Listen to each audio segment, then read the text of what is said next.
Shalom, bon matin tout le monde, bon réveil. Que le Seigneur vous bénisse, vous garde, vous protège en ce 6e jour de la semaine, d'où nous arrivons à la fin de semaine. Si aujourd'hui c'est votre anniversaire, nous voulons prendre le temps de vous souhaiter joyeux anniversaire. Soyez aujourd'hui contents, soyez bénis, soyez heureux, soyez conscients. Et si vous êtes seul, nous ne cesserons de vous le dire, vous n'êtes pas seul. Puisque Yeshua, dans sa parole, nous avait dit ceci: « Je suis avec vous tous les jours, jusqu'à la fin du monde. » Donc, tant et aussi le monde, aussi longtemps que le monde est là, alors sa présence est garantie. Et cela, peu importe ce que nous pouvons ressentir. La question qu'il faudrait toujours se poser: à quel point en sommes-nous conscients de cette présence? À quel point sommes-nous influencés par cette présence? À quel point tenons-nous compte de cette présence? Voici les questions qu'il faudrait se poser à chaque jour.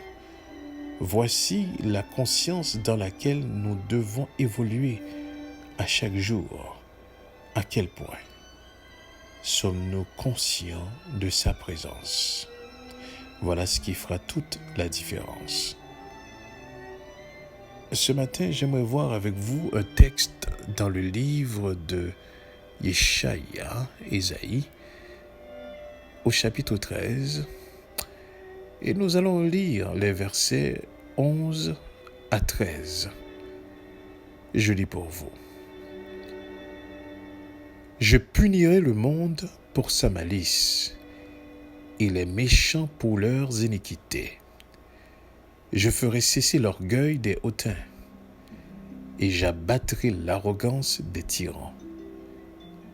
Je rendrai les hommes plus rares que l'or fin.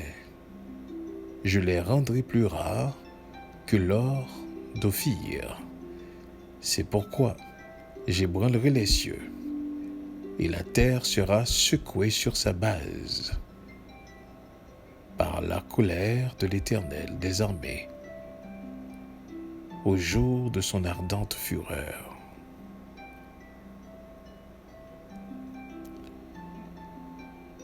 Lisons ces phrases.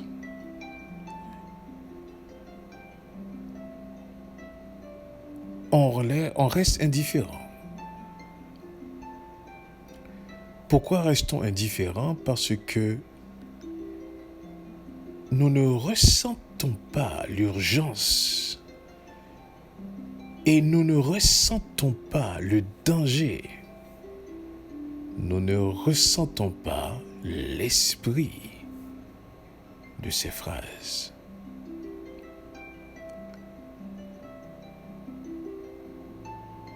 Pour vous donner une idée, effectivement, comment ça sonne, et par la suite, je vais vous montrer la réalité terrible qui cache derrière ces phrases. Je punirai le monde pour sa malice, les méchants pour leurs iniquités. Je ferai cesser l'orgueil des hautains. J'abattrai l'arrogance des tyrans. Je rendrai les hommes plus rares que l'or fin, que l'or d'Ophir. J'ébranlerai les cieux. La terre sera secouée sur sa base par la colère de l'Éternel des armées au jour de son ardente colère.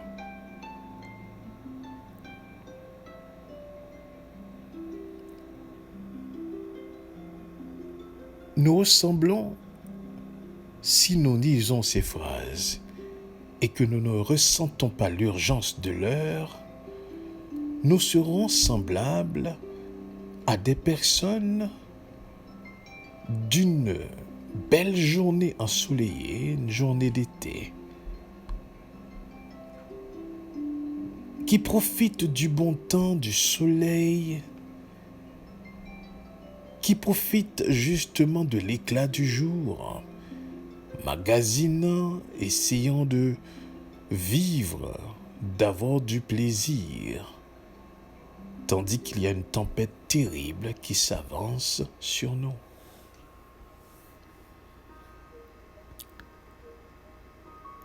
Donc, dans cette journée, beaucoup de familles vont prendre leurs enfants et vont en pique-nique. Ceux-là qui vont vaquer à leurs occupations de tous les jours. Ceux qui vont planifier justement de leur futur. Tandis qu'il y a une tempête terrible qui s'avance sur nous. Et en plein moment de notre réjouissance, en plein moment de notre planification, durant ce temps de pique-nique et du bon temps, au moment que nous fermons les yeux pour que nous puissions profiter du rayon du soleil, et voici une tempête s'abat sur vous. Ceux qui sont en pique-nique vont vouloir se dépêcher pour rentrer à la maison. Ceux qui ont planifié vont devoir revoir leur planification. Cette tempête carrément vient tout arrêter. Et tout ce dont on va maintenant discuter, c'est de cette tempête. On va craindre son dégât. Le coronavirus, un simple virus, a démontré à quel point que ce monde n'était pas prêt à faire face à ces nombreuses catastrophes qui sont annoncées, attention. Ce ne sont pas des choses qui vont arriver au hasard. Ce sont des choses qui sont annoncées. Et l'une de ces catastrophes, c'est la colère de l'Éternel.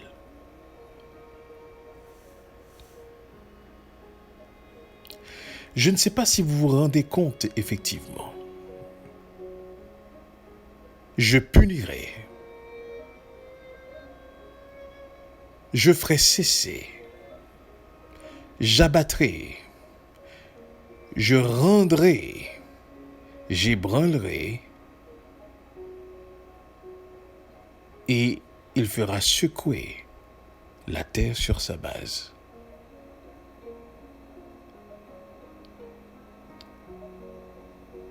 Et dans ce temps-là,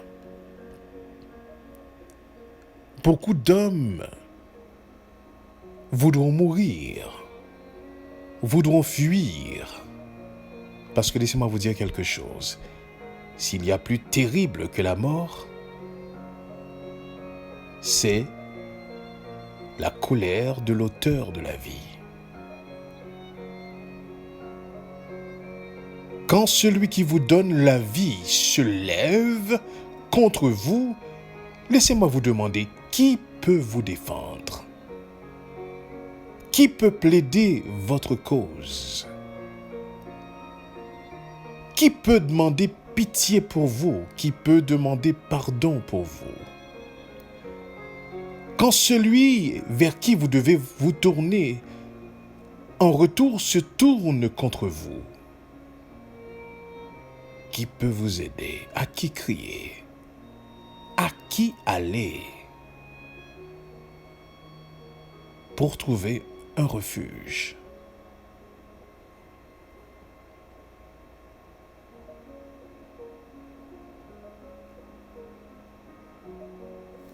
Il faudrait absolument que nous puissions prendre le temps nécessaire de réfléchir. Souvent, lorsque nous sommes au précipice de l'existence, menacés par la mort, c'est à ce moment-là notre bon sens nous revient et que nous réalisons tout simplement tout le temps que nous avons perdu. Mais pourquoi attendre?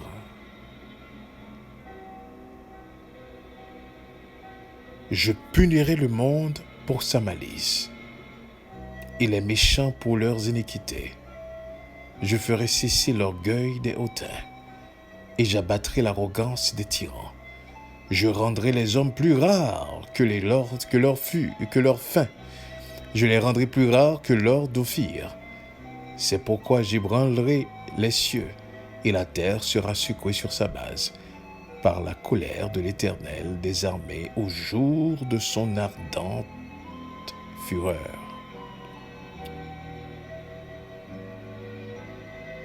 Lorsque celui vers qui vous devez tourner se tourne contre vous, j'aimerais que vous puissiez me dire, qui peut vous aider?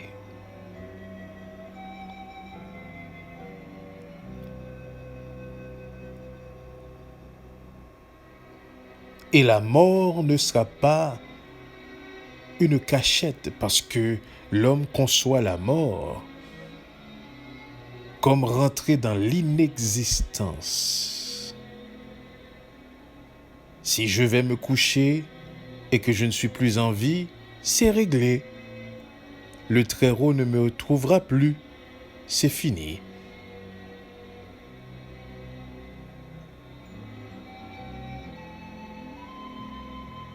Mais la mort ne pourra pas accepter ceux-là qui doivent faire face à leur jugement devant le Créateur. Parce que la mort lui-même aura des comptes à rendre. La mort elle-même aura des comptes à rendre. J'aimerais que vous puissiez réfléchir ce matin. Est-ce que c'est pour ce monde qui sera puni pour sa malice que vous êtes en train de courir? Est-ce les méchants qui vivent dans leurs iniquités que vous en voulez? Est-ce que c'est l'orgueil des hautains qui est votre modèle? Est-ce que c'est l'arrogance des tyrans qui se trouve à être votre aspiration?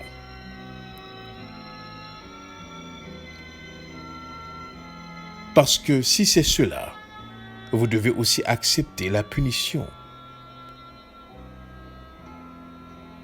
Si c'est cela, vous devez aussi accepter le sort final des méchants.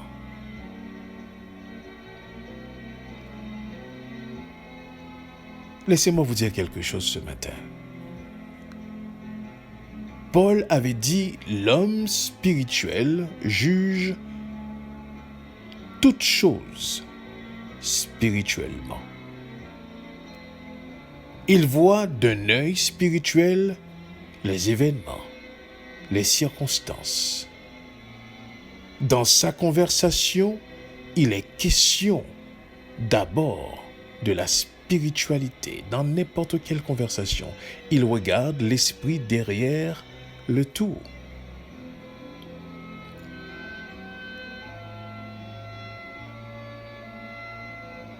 Et j'aimerais vous dire ceci. L'homme spirituel est aussi un être éprouvé dans sa confiance, un être précieux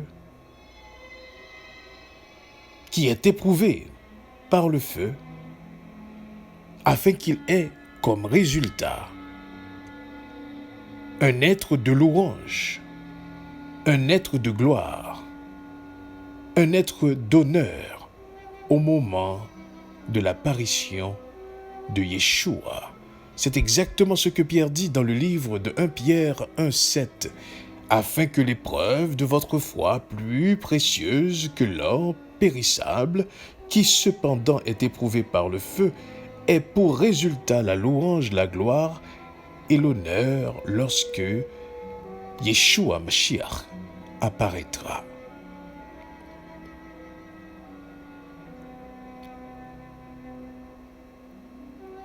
Je rendrai les hommes plus rares que l'or fin, je les rendrai plus rares que l'or d'Ophir.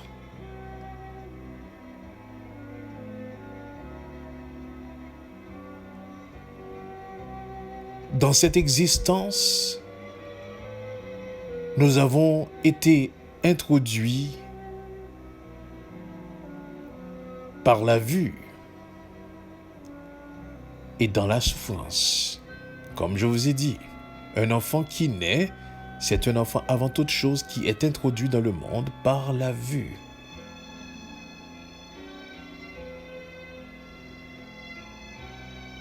Mais n'oubliez jamais, l'enfant, avant même qu'il puisse voir ce monde, entendait la parole depuis le ventre de sa mère. C'est l'une des raisons pour laquelle d'ailleurs que la compréhension d'un enfant se développe beaucoup plus que son langage. C'est-à-dire, un enfant comprend même avant de parler. Étiez-vous au courant de ça?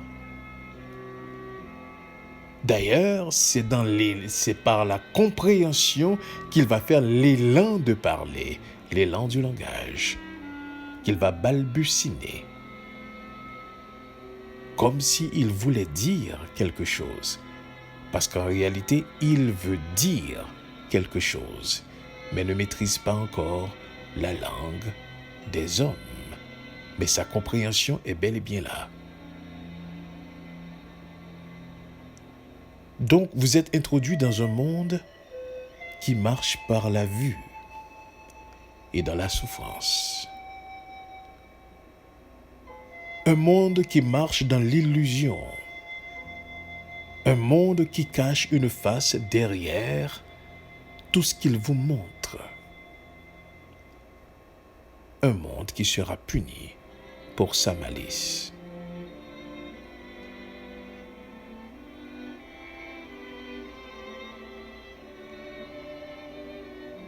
Si vous ne comprenez pas que le visage que ce monde montre n'est pas tout à fait celui de sa réalité.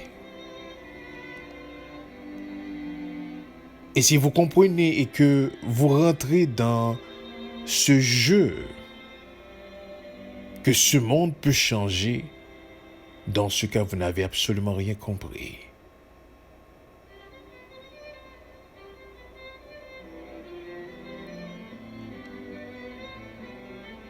Ce monde ne peut en aucun moment changer. Ce monde court vers sa perdition. Ce monde a choisi d'emprunter la voie large. Et il sera puni pour sa malice. Ce n'est pas le choix qu'il a fait. Ce n'est pas le fait de choisir qui est l'objet de sa punition. Mais c'est le fait tout simplement qu'il n'y a pas de place dans la création pour ce choix. Vous comprenez? L'auteur de la création décide qu'il n'y a pas de place pour la méchanceté, pour la malice, pour l'iniquité, pour l'orgueil des hautains, pour l'arrogance des tyrans.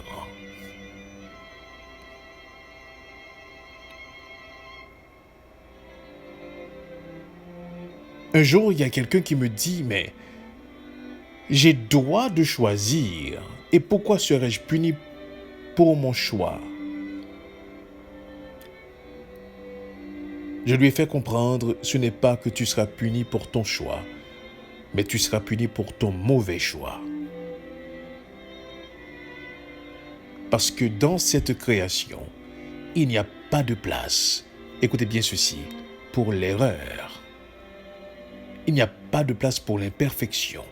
Il n'y a pas de place pour la défaillance. Il n'y a pas de place pour le rata. Il n'y a pas de place pour le péché.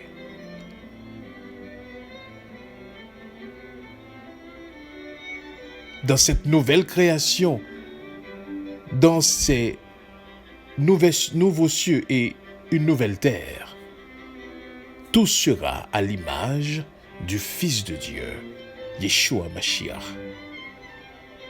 C'est pourquoi Paul avait compris ceci et l'a désigné comme le second Adam. Parce qu'il est le Père et la source, le modèle de la nouvelle création de l'humain. C'est pour ça que Paul dit que si quelqu'un est en Mashiach, il est une nouvelle créature. Et les choses anciennes sont passées. Et voici que toutes choses sont devenues nouvelles. Parce que dans cette nouvelle création, pas question de faire alliance avec ce qui est passé.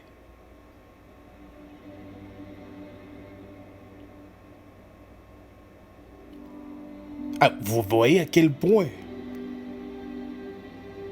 que le Seigneur, le Très-Haut, le Créateur, est un être avec qui on ne peut jouer.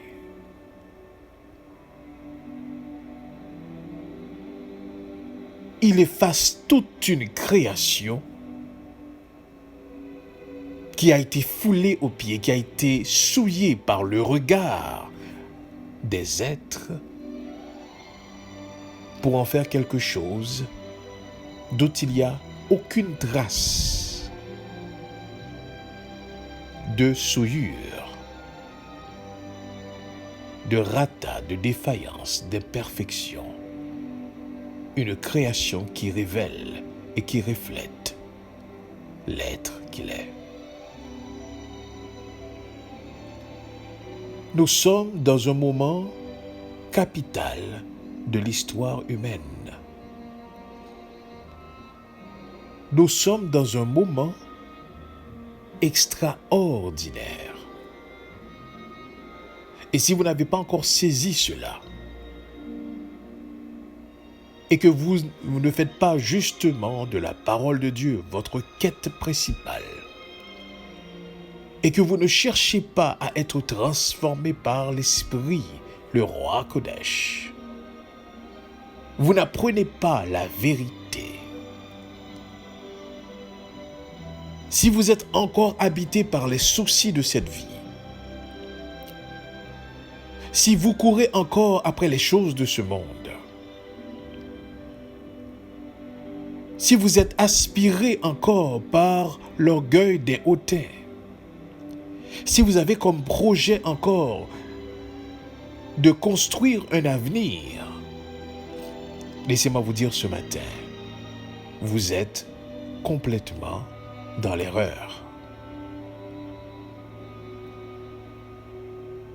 Et peu importe ce que vous allez vivre, peu importe ce que vous allez posséder, peu importe ce que vous allez faire, vous avez un passage obligé. Et toutes vos œuvres se reflèteront dans votre être. Il y a des gens qui se croient intelligents, disant, regarde, je vais jouir cette vie, je vais prendre mes décisions. Comme on dit, je vais vivre at large. Et après, je vais me repentir. Après, je vais venir vers le Très-Haut pour lui dire, Très-Haut, Elohim, mon Créateur, me voici maintenant.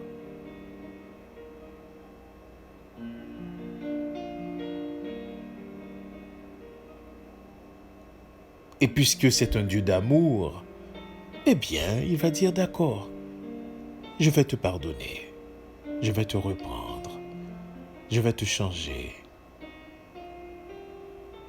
Et souvent, pour pouvoir véhiculer ce genre d'idées, ce genre de comportement, dans la religion, nous reprenons justement ce fait authentique qui est tout simplement, lors de la mort de Yeshua, ces deux brigands qui étaient morts, l'un à gauche, l'autre à droite.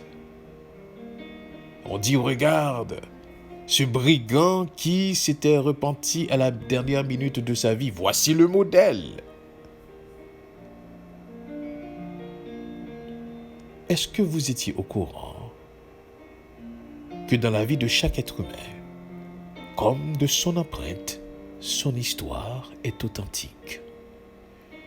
Peu importe le nombre de fois que vous voyez cette histoire se répéter dans la vie de chaque personne, elle prend un sens authentique devant le Très-Haut.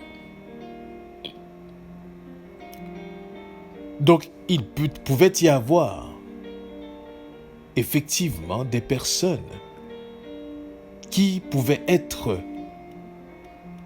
délivrées ou qui pouvaient obtenir le salut dans des moments tout à fait particuliers. Mais ce n'est pas forcément le cas de tout le monde. Vous vivez des moments authentiques, exclusifs de votre existence. Vous n'existez pas au hasard, puisqu'il est dit, il connaissait tous les jours qui nous sont destinés, bien avant qu'aucun d'eux existât. Et la question peut-être qui va vous être soulevée, c'est: est-ce ceux-là qui décident carrément, par exemple, de mettre fin à l'existence comme des personnes qui font des avortements? Comment peut-on démontrer effectivement l'action divine derrière l'existence quand l'homme est tout à fait libre de décider qui peut vivre et qui peut mourir? Mais c'est là que vous vous trompez. Vous vous trompez royalement. Parce que les actions des hommes, écoutez bien ceci, n'ont aucun écho dans la souveraineté de Dieu. Je répète, les actions de l'être humain n'ont aucun écho sur la souveraineté de Dieu. Vous faites parce qu'il permet. Et s'il permet, c'est qu'il dépasse vos actes. Il ne va pas petit à petit avec vous. Vous ne savez absolument rien de la répercussion de vos actions. Vous n'avez aucune idée de vos décisions, des conséquences de vos décisions. Ce que vous voyez, vous ne le voyez seulement au bout de votre nez, comme c'est dit. Vous ne voyez qu'au bout de votre nez. Mais vous ne savez absolument rien du temps. Vous ne savez absolument rien des siècles. L'histoire humaine n'est pas faite forcément en prévoyant un futur. Mais remarquez bien que l'histoire humaine est faite en regardant le passé et en regardant les dégâts des décisions du passé. Il n'est pas possible que vous puissiez effectivement comprendre ce qui s'annonce pour le futur. C'est pour cela, lorsque la parole vous dit « Je punirai le monde pour sa malice et les méchants pour leurs iniquités. Je ferai cesser l'orgueil des hautains et j'abattrai l'arrogance des tyrans. Je rendrai les hommes plus rares que leurs faim. Je les rendrai plus rares que leurs dauphines. C'est pourquoi j'ébranlerai les cieux et la terre sera secouée sur sa base par la colère de l'Éternel des armées au jour de son ardente fureur. » Vous n'avez absolument aucune idée.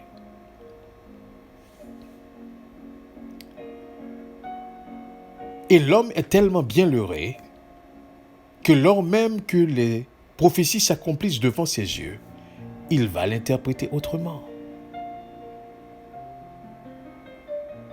Voilà pourquoi, comprenez bien ceci,